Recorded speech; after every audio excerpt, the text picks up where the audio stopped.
किसी भी की कोई चीज़ पे थप्पड़ मारना, यानी थोड़ा थोड़ा बढ़ता गया इनका। हर चीज़ों से प्रताड़ित करा उन्होंने मुझे, बेल्ट से भी मारा। सास भी ने भी जब मेरे खींचे तो पकड़े, मेरे पैर भी पकड़े। फिर एक ने मुझे कील से जलाया। कील से जलाया गया हाँ, आपको? सास ने, ससुर ने मुझे बेल्ट से मारा। अभी देश कोलकाता में हुए हादसे को लेकर के खून के आंसू रो रहा था, लेकिन इस बीच उसी तरीके से एक हैवानियत की खबर सामने आती है जो वाकई शर्मसार कर देती है कि किस तरीके से देश में एक मानवता के नाम पर कलंक लोग बनते जा रहे हैं और हैवानियत को इस कदर पार करते जा रहे हैं। और आप जब वो कहानी सुनेंगे, उस पीड़िता से सुनेंगे, उस पीड़िता को मिलेंगे तो आपके भी रोंगटे खड़े हो जाएंगे। किस तरीके से पति ने उसके साथ व्यवहार किया और उस हैवानियत, वो दरिंदगी की जिसके बारे में कल्पना तक नहीं की जा सकती। इस वक्त मैं मुरादाबाद में हूँ। बीते दिनों से खबरें जो मुरादाबाद में चल रही हैं कि किस तरीके से एक पुलिस में भर्ती विकास नाम का युवक, जो एक पुलिसकर्मी है, उसने किस तरीके से अपनी पत्नी को प्रताड़ित किया, उसके साथ प्रताड़ना करी और इस कदर चोटिल किया कि आज वो हॉस्पिटल में है और किस तरीके की चीज़ों से वो जूझ रही है। ज़रा सुनिएगा। क्या नाम है आपका? मेरा नाम शिवाली है। शिवाली है जी। क्या उम्र होगी आपकी? मेरी 27। कब शादी हुई थी आपकी शिवाली? मेरी 2021 में हुई थी, 2021 में आपकी शादी हुई। शादी हुई थी। यहाँ पर आप कैसे पहुँची? क्या हुआ आपके साथ? पूरी चीज़ें एक एक करके बताइए। मैं वैसे तो शुरू में कोई ऐसा कुछ नहीं था, लेकिन आगे थोड़ा थोड़ा ऐसा कोई चीज़ पे प्रताड़ित करना, ऐसा कोई ऑब्जेक्शन उठाना, ऐसा कुछ होने लगा था थोड़ा थोड़ा। और आगे आगे कोई बात को लेकर बहुत बहुत यानी बातें करना, किसी भी की कोई चीज़ पे थप्पड़ मारना, यानी थोड़ा थोड़ा बढ़ता गया इनका गुस्सा। ये जो आपके आंखों में चोट है, ये भी उन्हीं की दी हुई है? जी, उन्हीं की दी हुई है। और ये देखिए, अगर आप पहले तस्वीरें देख लीजिए, किस तरीके से इनको चोटिल किया गया है, क्या ये दशा हो रखी है। ये किस चीज़ों से मारा है आपको शिवाली उन्होंने? ये केबिल से मारा है मुझे, डंडों से मारा है। केबिल की तारों से, डंडों से, पाइप से भी मारा है। अच्छा, खबरें शिवाली इस बात की भी हैं कि आपको बियर पिलाई गई, प्राइवेट पार्ट को चोटिल किया गया, उसके बारे में बताइए।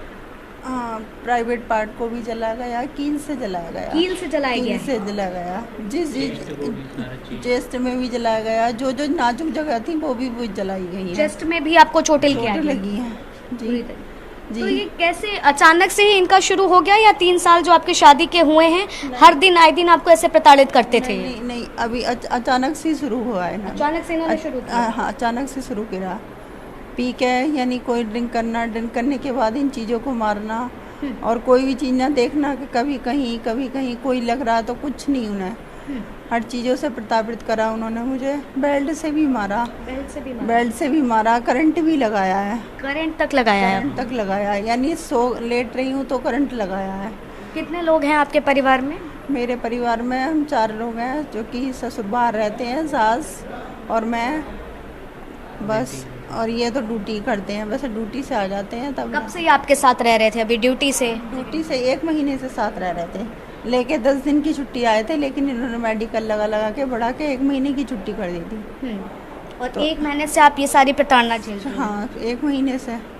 बोले इनका इरादा था ये कि मैं मार के ही जाऊँ, और लास्ट में ये था कि बस जान से मारूं। जान से मारने का इन्होंने ठान ली थी कि हाँ। तो कैसे बच करके उस काली रात से आप निकली हैं? बस ये था, हर चीज़ का प्लान बन रहा था कि प्लास से, पेचकस से, किसी चीज़ से मालूम।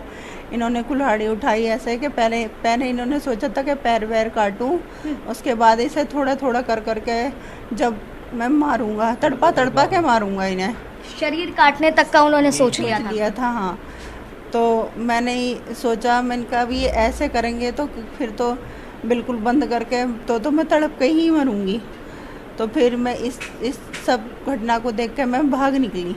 वहाँ से भागी? भाग निकले के बाद इन्होंने मेरा हाथ भी तोड़ा, ये बांधा तो हाथ छुड़ा के मैं भागी। तो हाथ छुड़ा के भागने के बाद जब मैं भागी तो मुझे रास्ते में कोई ऐसे ही अनजान व्यक्ति मिला। फिर मैंने उसे यानी उनका फ़ोन लिया। फिर मैंने मेरे भाई सैंकी को फ़ोन करा, उसको सारी घटना की जानकारी दी। मैंने कहा ऐसे।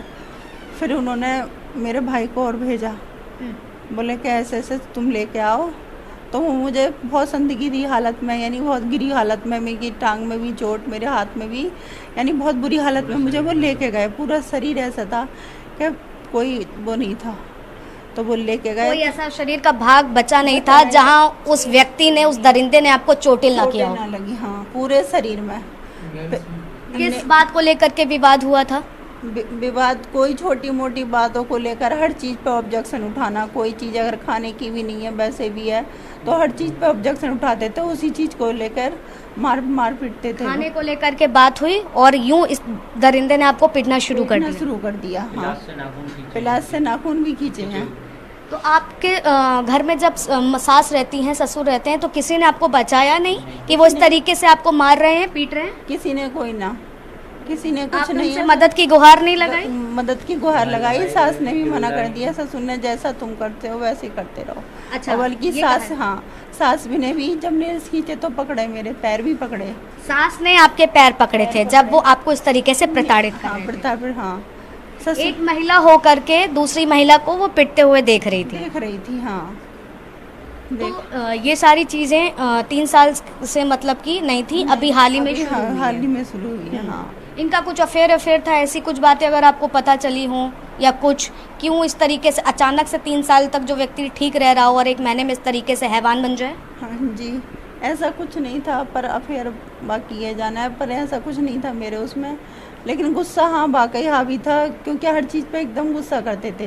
कोई चीज़ अगर छोटी से छोटी होती तो उससे भी गुस्सा कर करके मुझ पे ही कि ऐसा नहीं करा, तो हर समय मारने को, तोड़ने को तैयार रहते थे। बहुत सारी चीज़ें हमें सुनने को मिली है, आपसे ही मैं जानना चाहती हूँ उन बातों में कितनी सच्चाई है। दहेज को लेकर के लड़ाई होती थी? दहेज को, हाँ जी, कार पे ऐसे हुई तो कार पे लड़ाई हुई थी। कार पर लड़ाई हुई तो सब सास ससुर ने भी कहा मेरे कि ऐसा नहीं हुआ, तो दोनों लोग इन्होंने साथ में सबने मिलकर मुझसे कहा। तो एक दिन सब कमरे में बैठे उठे गए, तो इन्होंने तीनों ने मेरे हाथ पकड़े कि क्यों नहीं दिया। हाँ, तीनों ने कि क्यों नहीं मिला, कैसे नहीं मिला, किस चीज़ को ऐसा लेकर, तो यानी मारने की भी धमकी दी मुझे। फिर एक ने मुझे कील से जलाया गया। हाँ, सास ने, ससुर ने मुझे बेल्ट से मारा और हस्बैंड ने मेरे कील से जलाया। कील से कहाँ पे जलाया? कील से यहाँ चेस्ट पे जलाया। जलाने के बाद फिर सास उसने मेरे हाथ पकड़ के ऐसा क्यों हो रहा है। आपकी मदद के लिए आस पड़ोस से भी कोई नहीं आया? आपका भी चीख पुकार? कुछ नहीं, नीचे ऐसे ऊपर ले जाते थे, सारा बंद करा, पूरा बंद है, बंद करके एकदम डांटा लगाया, रस्सियों से बांधा मुझे और कपड़े से मुंह बांधा। कोई आवाज़ नहीं, कुछ नहीं, पड़ोसी कोई नहीं सुनता था। दोनों गेट बंद करे और ले गए बाहर। मतलब आपकी आवाज़ तक नहीं जाती? आवाज़ तक नहीं जाती थी। अच्छा, तो मतलब कमरे की ही बनावट इस तरह से की? हाँ जी। आपकी ये दूसरी शादी थी? जी, दूसरी शादी थी। कभी पूछा पहली बीवी कहाँ गई, क्या हुआ उसका? पहली बीवी वो भी इन चीज़ों पे कहती थी, इन चीज़ों पे उनका ऑब्जेक्शन उठा था कि ऐसे हाँ, 1-2 महीने तक उसे ऐसे मारा, फिर वो चली गई। जब आपको इस तरीके से शिवाली जी प्रताड़ित कर रहे थे, तो कभी आपने परिवार से कांटेक्ट करने की कोशिश नहीं करी कि आप अपने परिवार को बताएं?